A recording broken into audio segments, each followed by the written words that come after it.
Leslie Dads. We invited her because she has direct experience of real boys and is doing work with them. And she hasn't just been working with 3 or 4. She's been working over an extended period of time. Sonia.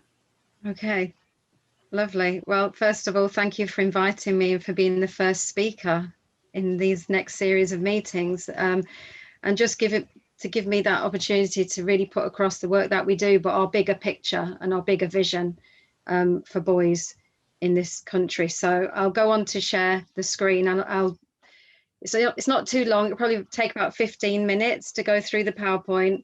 It'll give you a real idea of what we do, our vision, but also the context of why we do it, because fatherlessness impacts so many of the issues that you're going to be addressing over the next few months. It's really the backbone, I feel, of a lot of society's issues. So I hope that you'll have an even better understanding at the end of today. I know that you're all very passionate about men and boys issues, so I'm in good company. Right, so our mission is twofold.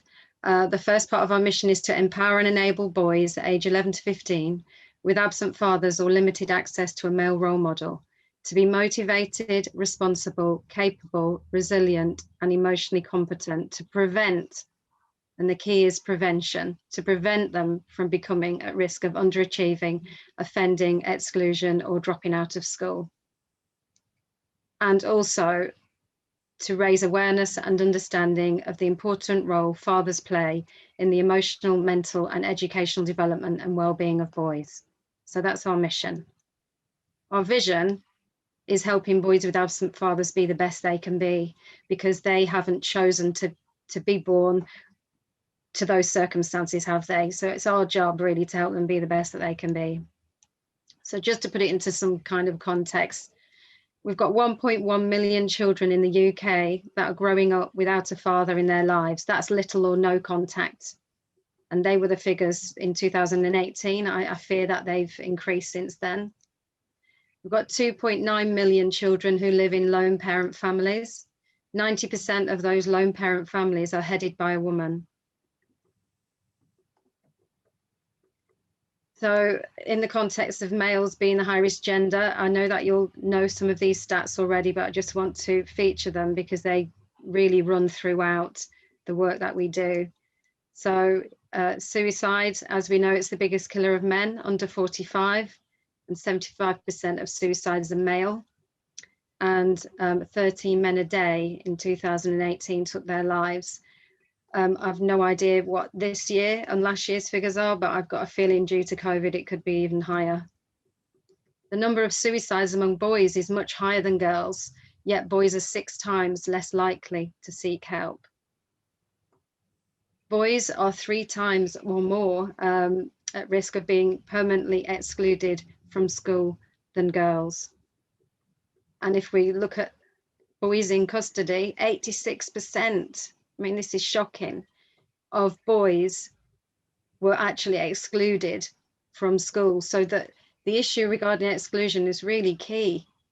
You know, if we can prevent exclusion, we can prevent boys going to prison. 76% of male prisoners under 18 in England and Wales grew up with an absent father. And it's even higher in America, but you know, that's bad enough, isn't it? 76%. And we've got to consider education in all of this, because if schooling is important and we want to keep boys in school, stop them being excluded, we've got to also look at why are boys achieving less than girls. You know, for the past 3 decades, they've been underachieving compared to girls in their GCSEs, also their A-levels, and university, 35% less males went to university than females. You know, why is that? I'm sure that you'll look into that when you cover education. So we've got a generation of boys and young men who are disadvantaged in education, who may face many subsequent disadvantages throughout their lives. And I can send you this PowerPoint because there's some helpful links on there. So why are boys with absent fathers at an even greater disadvantage? So if we think about boys per se, we've already touched on some of the concerning stats that they are high risk as a gender, boys compared to girls. Boys without fathers are an even greater disadvantage. So countless statistics show that young boys where a father is absent and who have no appropriate male role model have a higher risk of low self-esteem, mental health issues, higher risk of dropping out of education, and a higher risk of antisocial behaviour, substance abuse, and crime. And current research has found these factors regarding the impact of absent fathers on boys. And this is what we see every day with the boys that present to Lads Need Dads. So they have a sense of rejection, which can lead to unworthiness, self-doubt, and self-hatred. They can feel adrift, rudderless, lost. They've got a crisis of identity, a lot of them, because they've got no male at home to identify with. If you look around the school system, there's a man desert, particularly in the nursery and primary sector. They can suffer with anger and bouts of rage, lack of motivation, and have difficulties forming relationships.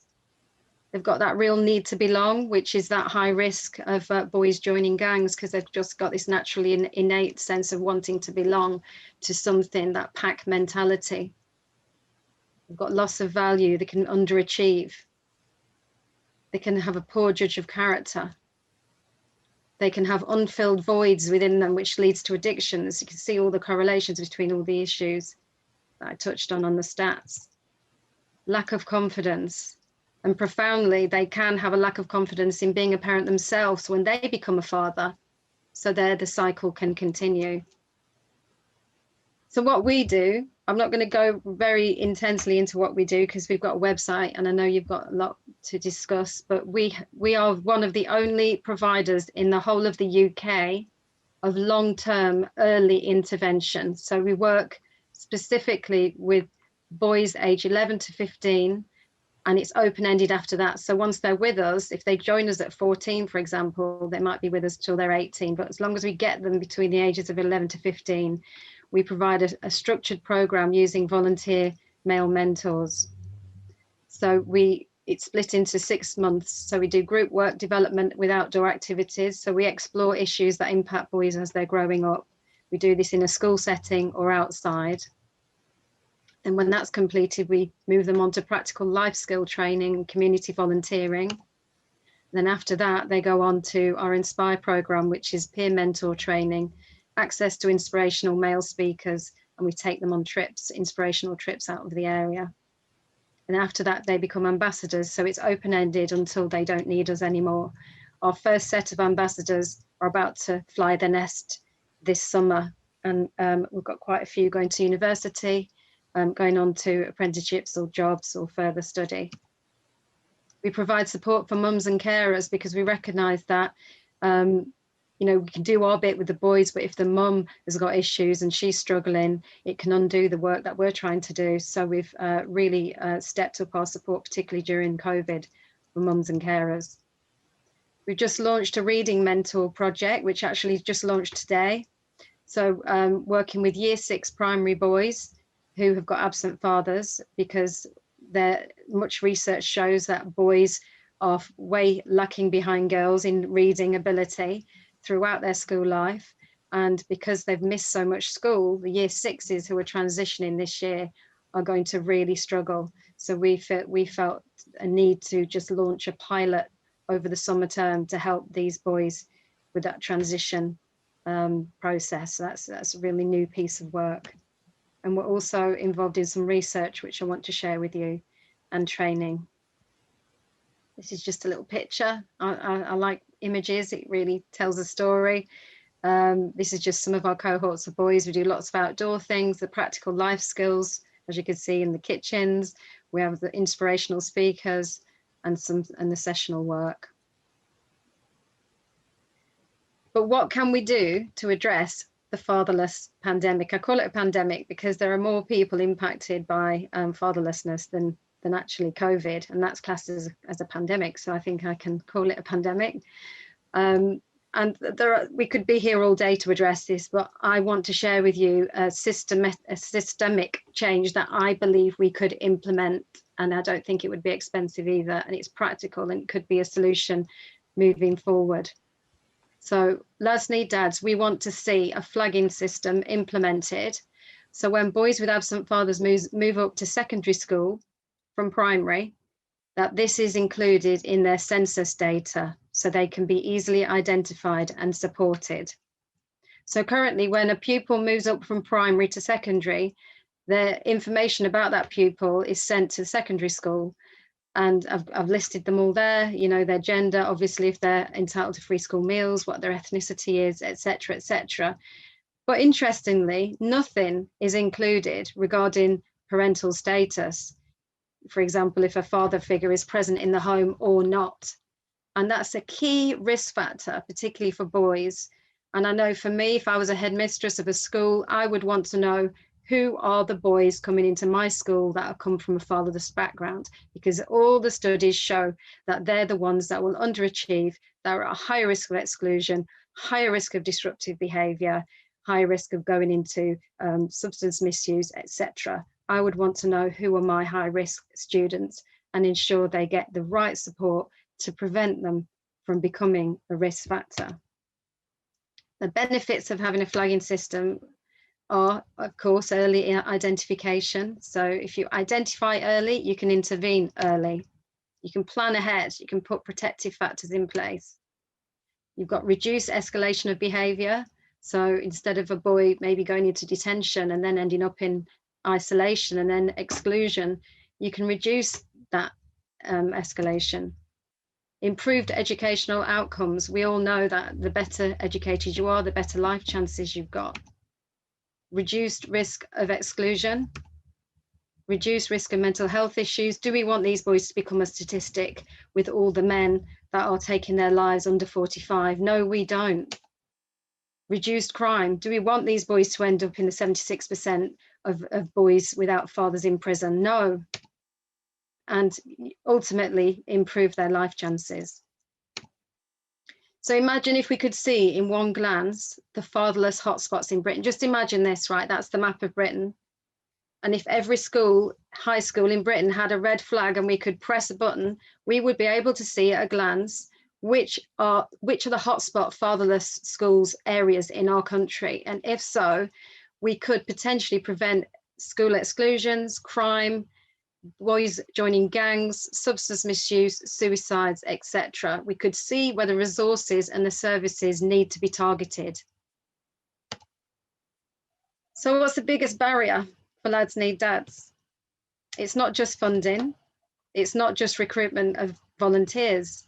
It's identification of boys in secondary schools. Believe it or not, if you said to me, Sonia, here's the money to put a Lads Need Dads programme in every school in Britain, I would struggle to do that because there is nothing in place to identify boys. And this is why it's important we get this flagging system in schools. So it got us to thinking, how can we get this to happen? So we're into about 8 months of some research that's been funded by Global Fund for Children. And they actually approached us and offered to fund us and said, here's a bit of money, do with it what you'd like to do. And I thought, great, I'd love to carry out some surveys and some research across schools in Essex and look at, you know, what are the teachers' perceptions of boys with absent dads? Do they think that there is that correlation between disruptive behaviour, academic engagement, attendance and school exclusion? What do the teachers on the ground think? Is anybody asking them? Is anyone collecting this data? Is anyone training them, their front staff? Is anyone training parents about how they can put protective measures in place? And who's looking at the school policy regarding boys and school exclusion? So far, we've surveyed 523 secondary teachers and primary I'll go on to share. 93% of those secondary teachers felt that there's a link between boys with absent fathers and disruptive behaviour. That is huge, isn't it? You know, we're hoping to reach 1,000 or 1,500 by the summer. 76% felt there was a link between underachievement and boys with absent fathers. 64% felt there was a link between boys with absent fathers and poor school attendance. And 59% felt boys with absent fathers were more likely to receive internal and external exclusions than boys with fathers. So primary teachers, 88% felt there was a link between absent fathers and disruptive behaviour. 65% underachievement, 47% school attendance, and 37% for internal and external exclusions. And I can explain why that's less, because you don't see as many primary school boys being excluded for lots of reasons. The main being that they haven't hit adolescence yet, and the problems start to surface from age 11 upwards mainly. So I just put a little graph together just to compare. So if we know at primary school, disruptive behaviour, 88% of teachers perceive it to be from boys from absent father homes, and it goes up to 93 when they hit secondary.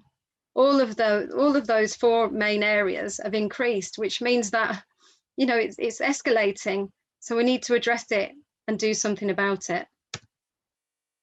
So what we seek to increase or improve through our Lads Need Dads programs, these are the 7 areas that we target to improve. And by the end of the program, I can happily say that all boys who complete our program successfully will have improvements across all those 7 areas. Plus, they'll leave school with 5 or more GCSEs. They won't be excluded from school during the time they're with us. They don't become NEETs. They don't enter the criminal justice system, and they are and become emotionally literate and mentally more resilient, which goes against the grain when you look at the data and stats for boys with absent fathers, which it says that they'll be impacted in that way. They won't be if they're given the right support, and the right support early. I just want to share, it's a 1-minute video. I've got a much longer one I can send to you if you're really interested in hearing more from the boys, but it just really sums up the different types of boys that we work with. These boys are still with us. We started working with them when they were 12 and 13, and they're now slightly older. Some of them are about to leave us, and they've gone on huge journeys. Some of them have had dads in prison. Some of them have dads who have died. Some of them have dads who've been offenders or abusive. We've got a couple of boys on here that are brought up by their grandmothers. They don't have a mother either. So they've really gone through lots of childhood trauma, these boys, and they are absolutely fantastic young men. So I'll just press play.